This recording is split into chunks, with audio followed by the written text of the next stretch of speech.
I'm going to bring you to a place in the follow through where the sensation is going to be different. Right there. Oh my gosh, I can feel myself getting so much faster. That's how you get better with that wedge. Drop the trajectory down, get more value for the amount of club head speed, and spin it a whole lot less. Tell me about the pain points in your game preventing you from scoring lower. Are there any that stand out? Or do you stand in front of me with a wish list of 1, 2, or 3 things that I can help you improve / solve? How simple do I want to make the list? Again, like I was talking to you, it really does just depend on, I guess, like how much practice I've put in or how much play I've been doing. You know, if I I could be playing super good and then take a couple weeks off, and then I could just be like, all of a sudden I'm just not hitting the ball well anymore. Yeah. But 2 weeks before that, you know, I was in California and I was literally not missing anything, and there's probably nothing I would tell you to fix. Yeah. I'd be like, I'm perfect right now. I got everything dialed in, other than maybe, you know, that 100 yards in, those wedges can sometimes suck. I can usually miss the green, which is very painful. That's probably the most painful part of my game is I'll stripe it down the middle of the fairway and have, like, you know, a pitching wedge number in, and it'll be like 130 or even sometimes closer, and I'll miss the green. What do you play at 100 yards? Let's just start there. I'd like to be playing my 58 degree. So you'd like to be playing your 58, but sometimes I'd like to be, but I honestly don't need to be. I'm the guy in the group that's got the back problems, unfortunately. There's got to be one. So unfortunately it's me. I'm trying my hardest not to swing super hard. If I can get 58 there, great, but if I have to swing hard to get it there, I'm gonna club up to the 54, most likely. Makes sense. Quite frankly, you should have multiple tools in your bag that you can use to hit a 100 yard. Or a 90 yard, or an 80 yard, or a 110, right? There's a versatility that's necessary to play good golf for green conditions, for wind conditions, for pin locations, etc. So we'll start with this one. I want you to hit this one, attempting to hit it a good distance. It doesn't have to be 100 yards, but the last thing I want you to do is to try and hit it hard and face any consequence in terms of the back, right? So just hit a normal full shot, and we'll just assess how far it goes, and then we'll tailor any adjustment, if there's any at all, to that. You've had some lessons. That's evident in one swing. There you go. That's beautiful. Well done. That's a 100-yard shot. That was? See, sometimes I can... Ooh, sorry. Yeah, no, it was close to a 100-yard shot. Just came off spinning a lot. I can spin my wedges. Can you? I think before I was playing Cobra and I had the snake bite wedges, and I was spinning them at 13,500 pretty easily. I almost never see that. So like I could like land it at the pin, but then it'll come back to like the front edge of the green. I'm like, well. So that sucked. So then I got refit and I got it down to like 87, 88, 89, around that number. 100 RPM? Yeah. Wow, that's 12,000 right there. Yeah. That's a lot. I almost never see that number as well. Cool. Hit another one. See, look at that. That's gone. That's gone. And I can see it on the 11.56. That's gone. So in theory, I hit the middle of the fairway, and then I play my second shot up to the green on a par 5, and then I got my 58 degree, and I'm like, all right, I got a 75-yard shot here. Totally understand. It's a problem that's fairly easy to solve. It's a problem I solve quite regularly, and with a small, simple understanding and maybe a simple picture that I'm going to give you right now, I think that we can solve the large extent of / the spin, and then secondarily solving the ease of distance. What I mean by that is, you've hit me 2 shots. When I look at the amount of club head speed a person generates, it tells me how fast the ball can or should be moving for a given club head speed. Elite level players, the most skilled players, particularly on the male side, that generate 83 miles per hour club head speed, the ball speed that they would generate would be at or slightly above that 83 miles an hour, whereas your ball speed's lower. That's known as smash factor. What amount of ball speed for a given club head speed comes off the club face. So what I'm saying in simple terms is we need to do something to make the ball travel faster without swinging faster. No, great. Yeah, and the thing that we'll do will also help this drop down. It'll also bring the spin rate down. What creates that difference sometimes is contact, but it's not contact for you. What creates that difference is for the amount of travel, we'll call it. The distance traveled for the handle, you have a lot of distance traveled with the club head. The term that I might use for that is scoop. I see. That makes a lot of sense. What scoop creates, it creates this glancing blow underneath the ball. Similar to if you had a tennis ball and you had a tennis racket right here and you just decided I want to spin the tennis ball, just like this, right? Or another metaphor analogy I could use is if we were playing pool, right? If we're playing pool, and I'm trying to spin the cue ball, right? I'm gonna hit down and across the edge of it. That's essentially how you release the club. So what we need to do is we need to release the club like we're breaking, not spinning, like we're hitting a flat forehand, not a slice forehand in tennis. Those are two sports analogies. Now, what that would look like post-impact, here's your left arm, and here's the club, versus the green being your left arm, and the green now being the club shaft. It will bring your launch angle down, it will increase your ball speed, and it'll drop the spin rate. So we get more distance for the same or less effort, and we don't have quite as much of a problem with spin. Now, since you have so much speed, spin will always be an issue you have to contend with, and the reason I'm saying that is I don't want you to abandon hitting the 54 for 100-yard shots from time to time in the most spinish conditions, soft greens, back pin. Yeah, you still need that as a tool, right? But let's talk about how easy this could be to accomplish the goal. I want you to think of the tee that I'm about to use here, or sit here, as a nail. And I want you to think of your club face as the hammer. And what we're trying to do is we're trying to take that club face and we're trying to turn it to where it's perpendicular to the nail so we can drive the nail into the ground. That's the handle leading to drive the nail into the ground that drops the launch angle down and gives you the distance and drops the spin rate. Versus what you currently do, which is you slow the handle, and you let the club head move past that way, right?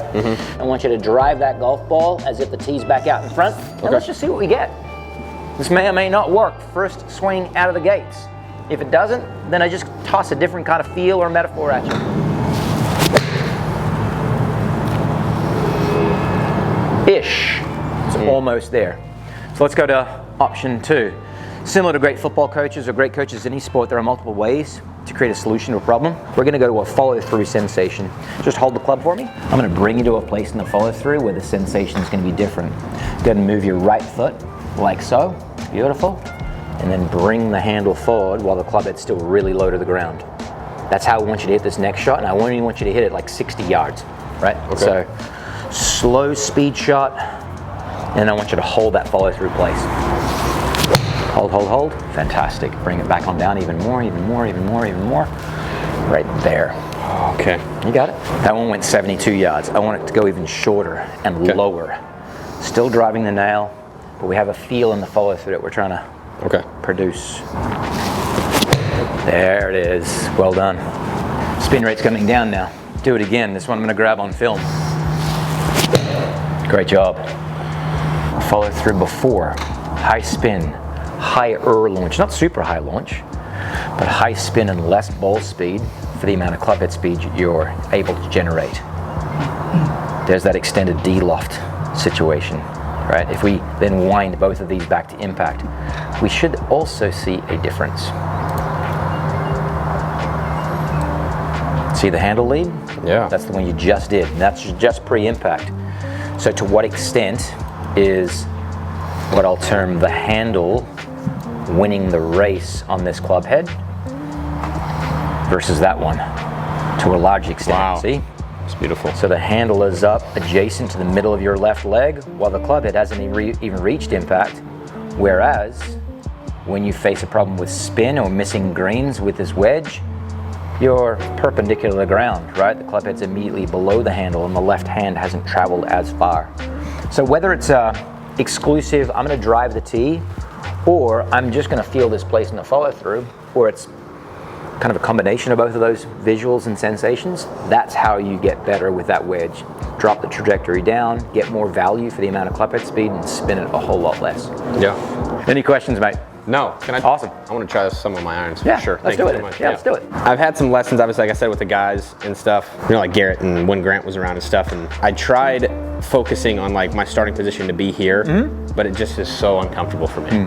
I'll start there. I'll be like, all right, good. And like, this is not a lot right now, but to me, like this is a lot. Yeah. Like I should be like here. Yeah. But you don't need to be. And I don't need to be. Yeah. But like every time like I try and swing, I just feel like I always shank it somehow, or I hit like this freaking weird hook thing, and I'm just I don't know what it is. Yeah, the correlation between adjusting address with the expectation that's going to change impact is actually relatively low. Most often, if I put a person in a preset impact position, they'll get out of it by the time they're back to impact. Yeah. So far more sticky and effective is actually giving him a sensation that's actually going to create the impact dynamically, meaning in the downswing. Yeah. Right? And the other thing about that is when you alter the starting place, you've actually changed where the club head weight is relative to the handle, and it can really disrupt the plane and motion of the backswing. Right. So that's why I'm always cautious in modifying address positions, particularly with what we're talking about, because oftentimes they have consequences you don't anticipate. Yeah. Like you say, exactly. Now I might shank it. Like just for some weird reason. Yep. It's just super weird. Exactly. So far better is just to, hey, just take that sensation, drive the tee, lead the handle, and see what we get. Yeah, nice job. That would be the short-term side effect, that the face to path is going to be more open as you lead the handle, and it's going to push out to the right, maybe even push fade. Okay. But I think that that's only going to go away as you adapt to, well, the handle's leading, and now I can just square the club face just that 2 or 3 degrees more. It's 4.5. So it's just starting right. I'm literally just... That's face angle, 4.5 degrees to the right. Here's the difference, 4.5 degrees versus 1. Take your stance, hold the club, address the ball. You're going to feel the amount, the 4.5 differs from 1. There's 4.5. There's 1. Small amount, right? Mm-hmm. Yeah. That's the details of golf, the micro of golf. 4.5. 1. God, I hate that. Yeah, I know, right? Our game. Does that mean like I should be starting like No. Like that at all? No? No. Okay, good. It just means that you need your 2 swings in to using this dynamic loft sensation to launch the ball lower now with an 8-iron, and you need to allow that adaptation to take place. Now, if we wanted to create some kind of active sensation, it would be this. Go ahead and hold the club again. You're going to ride shotgun. I'm going to guide. I'm going to drive the car. Come on back, come on back, come on back.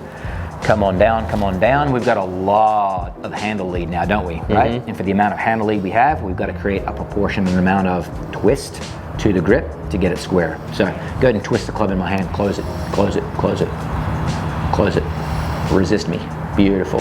So that's the sensation that you would use as you're leading the handle to close that club face back on down. Voila. Oh, great. That's just beautiful. Yeah.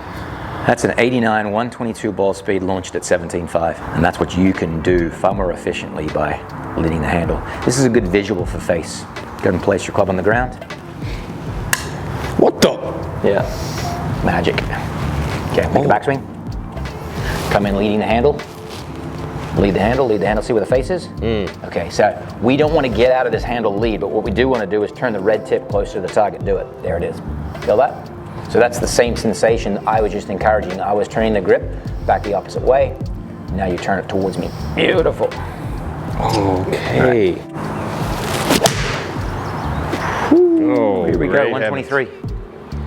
You're getting faster by the swing. It's just sensational. And let's be careful how we say that. Your ball speed's getting faster by the swing with the same club head speed. Right. Awesome. 174 in the air, 8-iron. Spin rate coming down, launch angle coming down. Oh my gosh, I can feel myself getting so much faster. Huh? 125. Thank you so much. I appreciate it. Yeah, Thank you're you. welcome. Big shout out to Colin. This was phenomenal. Colin? You said Colin. Oh, me, Cameron. Oh, Colin. Oh my gosh, Colin Ross. Big shout out to Cameron McCormick for having us out. Sorry. This was a phenomenal lesson. Like I was saying, I love getting lessons. It just feels like now I can go on the range and I have something to think about. I have something to practice, and I can start implementing some of those things in my game. And hopefully some of the strokes will start coming down. Some of those mistakes will be, we'll eliminate some of those mistakes I have on the course. But thank you so much. This was fun. My pleasure. Yeah. Awesome, guys. Thank you. If you guys want a good follow, check out Cameron's socials. They're linked in the description down below. Shout out to Cameron, Altis Performance, Trinity Forest. This facility, beautiful. And stay tuned for more content. We are back in the Good Lab today. This time we're learning. That's right. Cheers.